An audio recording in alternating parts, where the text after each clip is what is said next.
ಅರಣ್ಯವಾಸಿಗಳ ಅರ್ಜಿಗಳು ಕಾನೂನು ಬಾಹಿರವಾಗಿ ತಿರಸ್ಕಾರವಾಗುತ್ತಿರುವ ಹಿನ್ನೆಲೆಯಲ್ಲಿ ಫೆಬ್ರವರಿ 15ರಿಂದ 33 ದಿನಗಳ ಕಾಲ ರಾಜ್ಯಾದ್ಯಂತ ಅರಣ್ಯವಾಸಿಗಳ ಕಾನೂನು ಜಾಗೃತಿ ಜಾಥಾ ಹಮ್ಮಿಕೊಂಡಿದ್ದೇವೆ ಎಂದು ರಾಜ್ಯ ಅರಣ್ಯ ಭೂಮಿ ಹಕ್ಕು ಹೋರಾಟಗಾರರ ವೇದಿಕೆಯ ಅಧ್ಯಕ್ಷ ರವೀಂದ್ರ ನಾಯ್ಕ್ ಹೇಳಿದರು.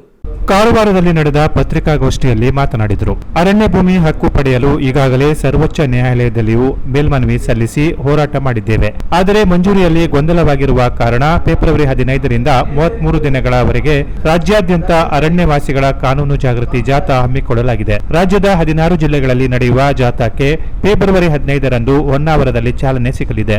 ಜಿಲ್ಲೆಯ 163 ಗ್ರಾಮ ಪಂಚಾಯಿತಿ ವ್ಯಾಪ್ತಿಯಲ್ಲಿಯೂ ಜಾಥಾ ನಡೆಯಲಿದೆ ಎಂದರು. ಕಾನೂನಿನ ವಿಧಿವಿಧಾನ ಅನುಸರಿಸದೆ ಅರಣ್ಯ ಹಕ್ಕು ಕಾಯ್ದೆ ಜಾರಿಯಲ್ಲಿದೆ. ಹೀಗಾಗಿ ಅರಣ್ಯವಾಸಿಗಳಿಗೆ ಕಾನೂನಿನ ಬಗ್ಗೆ ಅರಿವು ಮೂಡಿಸುವುದು ಅನಿವಾರ್ಯವಾಗಿದೆ. ಈಗಾಗಲೇ ರಾಜ್ಯದಲ್ಲಿ 2,94,048 ಅರ್ಜಿಗಳು ಸಲ್ಲಿಸಲಾಗಿದೆ. ಆದರೆ 15,798 ಅರ್ಜಿಗಳಿಗೆ ಮಾತ್ರ ಹಕ್ಕುಪತ್ರ ದೊರೆತಿದೆ. 1,84,358 ಅರ್ಜಿಗಳು ತಿರಸ್ಕಾರವಾಗಿದೆ. ಇಂತಹ ಪರಿಸ್ಥಿತಿಯಲ್ಲಿ ಕಾನೂನಾತ್ಮಕ ಬೆಂಬಲ ಹಾಗೂ ಜಾಗೃತಿ ಮೂಡಿಸುವ ಅಗತ್ಯವಿದೆ ಎಂದು ಅಭಿಪ್ರಾಯಿಸಿದರು. 2,95,048 ಕುಟುಂಬಗಳು ಅರಣ್ಯ ಹಕ್ಕು ಕಾಯ್ದೆ ಅರ್ಜಿಯನ್ನು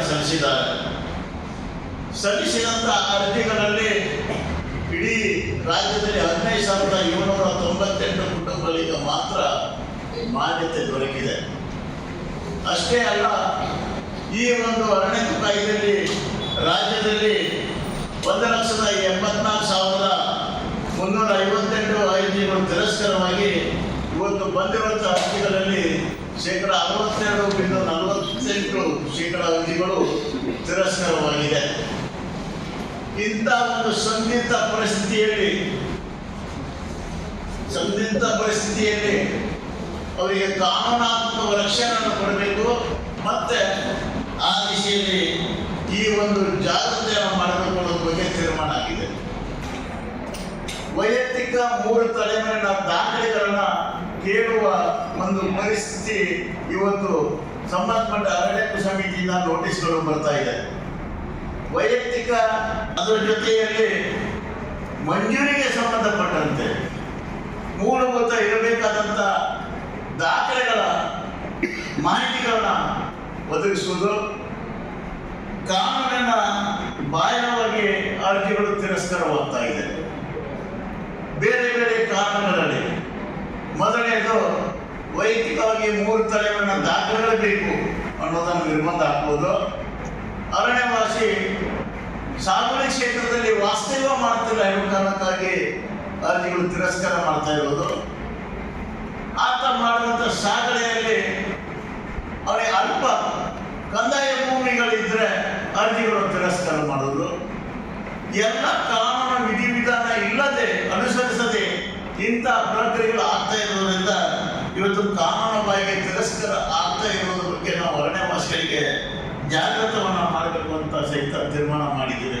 ಈ ಒಂದು ಜಾಥಾದಲ್ಲಿ ಇವತ್ತು ಕಾನೂನಲ್ಲಿ ಅರಣ್ಯವಾಸಿ ಏನು ಸಾಗುವಳಿ ಮಾಡಿದನೋ ಆ ಸಾಗುವಳಿ ಕ್ಷೇತ್ರಕ್ಕೆ ಸಂಬಂಧಪಟ್ಟಂತೆ GPS ಆಗಬೇಕು ಅನ್ನೋದು ಕಾನೂನಲ್ಲಿ ಉಲ್ಲೇಖವಿದೆ. ಆದರೆ ಇವತ್ತು GPS ಆಗಿರುವಂಥ GPS-ಗಳಲ್ಲಿ 72% GPS-ಗಳಲ್ಲಿ ಅದು ಅಸಮರ್ಪಕವಾಗಿದೆ. ಸಾಗುವಳಿ ಮಾಡಿದ್ದಾರೆ, ಮನೆಗಿದೆ, ಅದರಿಗೆ ಸಾಗುವಳಿ ಸಂಬಂಧಪಟ್ಟಂಥ ಉಪಕರಣಗಳಿಗೆ ಜಮೀನುಗಳಿದೆ. GPS ಆಗುವಾಗ ಮನೆಗೆ ಮಾತ್ರ ಸೀಮಿತ GPS ಆಗಿದೆ. ಮನೆ GPS ಆಗಿದೆ, ಅಂಗಳದ GPS ಆಗಿಲ್ಲ. ಮನೆ ಮತ್ತು ಅಂಗಳ GPS ಆಗಿದೆ, ಒಟ್ಟಿಗೆ ಆಗಿಲ್ಲ. ಹುಲ್ಲುಗಾವಲು ಪ್ರದೇಶ. ಇದೇ ವೇಳೆ ಅರಣ್ಯವಾಸಿಗಳಿಗೆ ಗುರುತಿನ ಚೀಟಿ ವಿತರಿಸಲಾಯಿತು. ಕುಮಟಾ ಅಧ್ಯಕ್ಷ ಮಂಜುನಾಥ್ ಮರಾಠಿ, ಜಿಲ್ಲಾ ಸಂಚಾಲಕ ಇಬ್ರಾಹಿಂ ಗೌಡಳ್ಳಿ, ಭೀಮಶಿ ವಾಲ್ಮೀಕಿ, ರಾಜೇಶ್ ಗೌಡ ಹಾಗೂ ಮುಂತಾದವರು ಹಾಜರಿದ್ದರು. Canara plus news, Karwar.